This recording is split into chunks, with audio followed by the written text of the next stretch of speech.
날마다 하나님 말씀 가까이 하는 성도님들에게 하나님의 은혜가 함께하길 원합니다. 오늘 하나님께서 주신 말씀은 누가복음 9장 37절에서 43절까지 말씀입니다. 이튿날 산에서 내려오시니 큰 무리가 맞을새 무리 중에 한 사람이 소리질러 이르되 선생님 청컨대 내 아들을 돌보아 주옵소서. 이는 내 외아들이니이다. 귀신이 그를 잡아 갑자기 부르짖게 하고 경련을 일으켜 거품을 흘리게 하며 몹시 상하게 하고야 겨우 떠나 가나이다. 당신의 제자들에게 내쫓아 주기를 구하였으나 그들이 능히 못하더이다. 예수께서 대답하여 이르시되 믿음이 없고 패역한 세대여, 내가 얼마나 너희와 함께 있으며 너희에게 참으리요.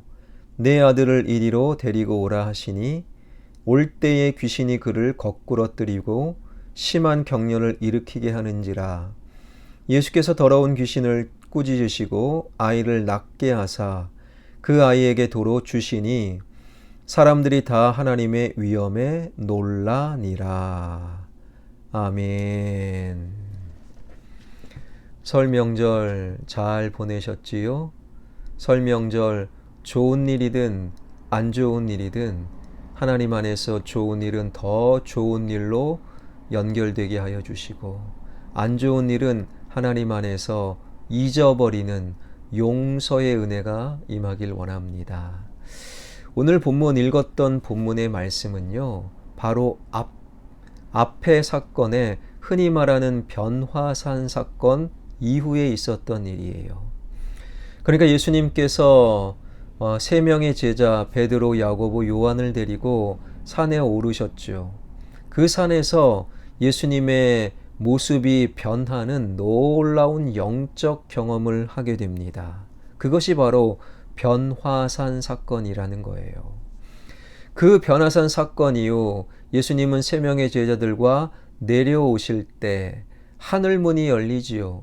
그리고 하나님의 음성이 들려오게 되는데, 누가복음 9장 35절에 보니 구름 속에서 소리가 나서 이르되 이는 나의 아들 곧 택함을 받은 자니 너희는 그의 말을 들으라 하고, 변화산 사건 이후 내려오실 때에 제자들과 주님을 향한 주님 하늘의 음성, 이 예수는 하나님의 아들이다. 그러니 너희는 제자들과 그리고 성도들과 그리스도인들은 바로 주님의 말씀을 들어야 한다. 그 하늘의 음성을 듣고 산에서 내려왔다라는 것이지요. 산에서 내려와 보니 어떤 일이 벌어졌는가? 그것이 바로 오늘 본문의 사건입니다. 한 아버지가 사색이 되어 귀신 들린 아들을 데리고 예수님의 소문을 듣고 제자들에게 온 거예요. 근데 마침 예수님께서 변화산 그 산에 올라가신 그 사이에 온 거죠. 호랑이 없는 굴에 토끼가 왕노릇한다고 이번에는 제자들이 나섭니다. 예수님 지금 안 계십니다. 그러나 우리가 예수의 제자요. 우리도 꽤 능력이 있으니 당신의 귀신 들린 아들 우리가 고쳐보겠습니다. 그리고 막 씨름을 하고 있는 것이지요. 사실 예전에는 그들, 즉 제자들도 성공했습니다. 누가복음 9장 1절부터 6절에 보면 예수님께서 제자들을 둘씩 짝을 지어 복음을 전해라고 보내게 되지요. 그때 어떤 일들을 제자들이 행했는가? 누가복음 9장 6절에 이런 말씀이 있어요. 제자들이 나가 각 마을에 두루 다니며 곳곳에 복음을 전하며 병을 고치더라. 그런데 이번에는 아무 일도 못하는 거예요. 아무 일도 없었다라는 거예요. 아이 아버지의 말, 오늘 본문 40절에 보니 당신의 제자들에게 내쫓아 주기를 구하였으나 그들이 능히 못하더이다. 그들이 능히 못하더이다. 지금 아버지는 그의 제자들, 주님의 제자들의 무능력함을 꼬집고 있습니다. 여기 제자가 누구인가? 이것이 중요하죠. 묵상하다 보니 오늘날 그리스도인과 교회가 바로 아버지의 꼬집은 능히 못하더이다 꼬집고 지적하고 비난하는 제자가 아닐까요? 병든 세상, 갈 길을 잃어버린 채 방황하는 세상, 죽어가는 인생을 놓고도 아무것도 할 수 없었던 제자들과 오늘날 교회와 그리스도인들의 모습이 오버랩이 됩니다. 오늘날 그리스도인과 교회가 무언가 열심히 해봐요. 그런데 아무런 변화도 치유도 회복도 세상에 희망도 주지 못하는 오늘날 그리스도인과 교회들의 모습을 지금 고발하고 있다라는 거예요. 그들이 고치지 못하더이다. 아무런 능력도 없더이다. 산에서 내려왔는데 지금 제자들은 오늘날 교회는 그리스도인들은 주님의 능력을 다 잃어버렸다라는 것이지요. 왜 능력을 잃어버렸습니까? 그것은 귀신 들린 아이의 모습을 보면 알 수 있어요. 그 귀신이 어떤 귀신이었는가? 오늘 본문에는요, 어떤 귀신이었는지 잘 나타나 있지 않아요. 귀신에 들린 결과만 나와 있지요. 그런데 같은 사건을 기록한 마가복음 9장 17절은 그 귀신이 어떤 귀신이었는지 우리에게 알려줍니다. 그 아이의 아버지의 말이에요. 말 못하게 귀신 들린 내 아들. 아버지가 보기에 그 귀신은 말을 못하게 하는 귀신이었다라는 것이지요. 이거는 반만 맞아요. 우리 주님은 정확히 그 귀신에 대해서 이렇게 지적하시고 정체를 밝히시는데 마가복음 9장 25절에 보니 말 못하고 못 듣는 귀신아. 그러니 오늘 본문의 귀신은요, 말 못하게 하고 못 듣는 귀신이었다. 이것이 바로 주님의 말씀이었습니다. 우리는 잠시 생각해 볼 필요가 있어요. 말을 못하면 못 듣습니까? 아니면 말을 못 들으면 못합니까? 간혹 가다가 말은 하는데 못 듣는 분들이 있긴 해요. 아니요. 말은 못하는데 말을 듣는 분들은 간혹 있어요. 그러나 말을 못 들으면 100% 말을 못합니다. 귀가 망가지면 100% 입이 망가지는 거예요.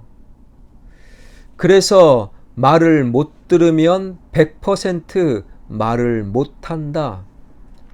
반대로 영어를 잘 하려면 학원 보내기 전에 영어를 많이 들려줘야 돼요.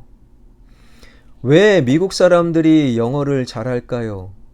태어날 때부터 영어를 잘해서가 아니라 어린 시절부터 엄마, 아빠, 주변 사람들이 다 영어를 쓰니까 영어를 잘할 수밖에 없는 것이고, 우리 한국 사람들은 어린 시절부터 엄마, 아빠, 주변 사람들이 다 한국말을 쓰니까 학원 가지 않아도 한국어를 잘하는 거예요.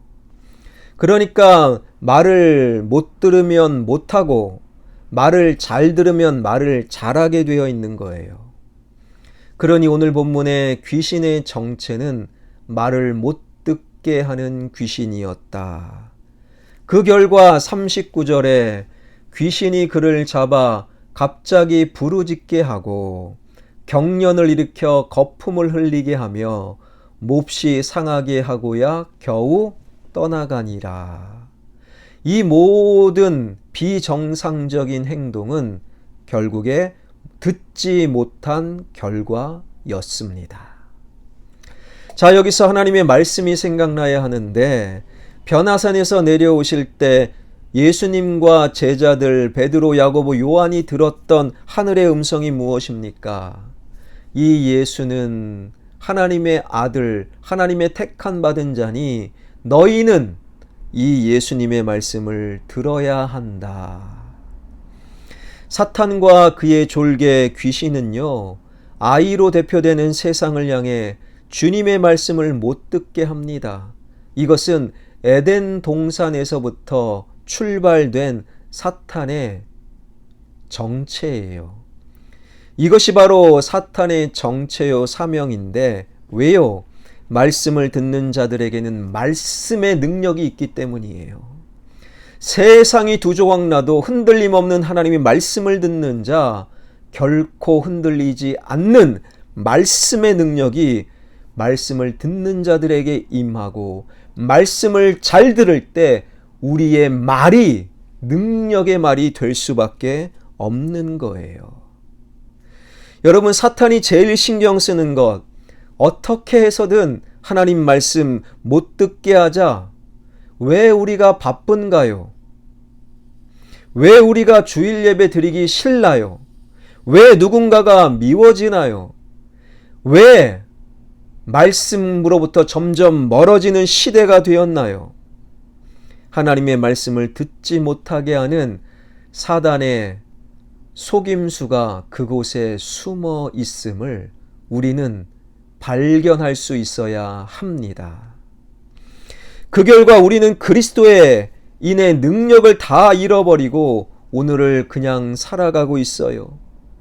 세상에서 하나님 없는 것처럼 신세한탄하며 불평하며 두려워하며 그렇게 살아가고 있는 오늘날 그리스도인과 교회의 모습, 이 세상을 시작하신 창조주 하나님, 그 말씀으로 자연을 다스리시고 그 손으로 온 땅의 질서를 유지하시고 그 입김으로 하늘을 맑게 하시고 그 능력으로 사탄의 허리를 꺾으시고 천군 천사로 당신의 아들, 딸들, 성도들을 지키시고 보호하시는 하나님, 그분의 능력을 다 빼앗겨버린 우리 그리스도인들, 이 세상이 이렇게 살기 힘든 것은 말씀을 듣지 못한 결과, 교회와 그리스도인들이 말씀과 점점 멀어진 결과 때문입니다.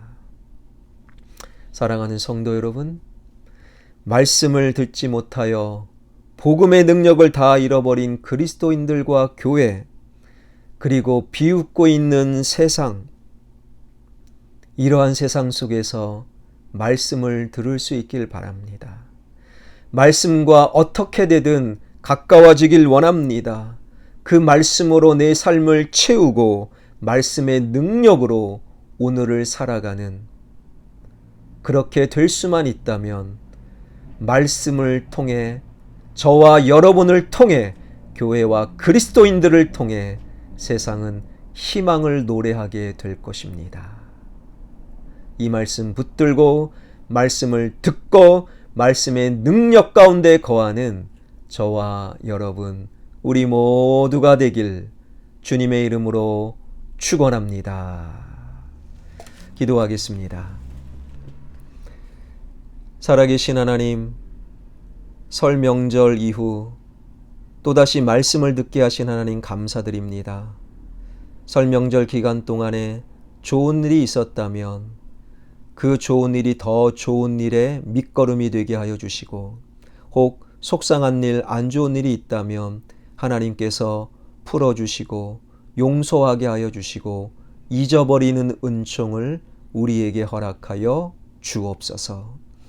우리 주변의 환우들 말씀 믿고 예수 생명 믿고 선포하오니 암세포가 떠나가게 하여 주시고 허리와 무릎과 오장육부의 질병의 권세는 떠나가는 역사, 주님의 생명력이 더하여 주옵소서.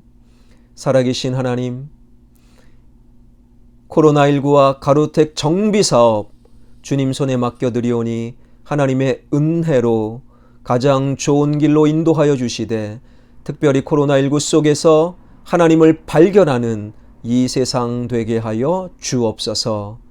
코앞에 닥친 대통령 선거, 대통령이 누가 되는 것은 참 중요한 일입니다. 그러나 좋은 후보가 눈에 보이지 않습니다. 누가 대통령이 되든 대통령이 된 이후 좋은 대통령으로 변화되게 하여 주옵소서. 이 모든 말씀 예수 그리스도의 이름으로 기도하옵나이다. 아멘.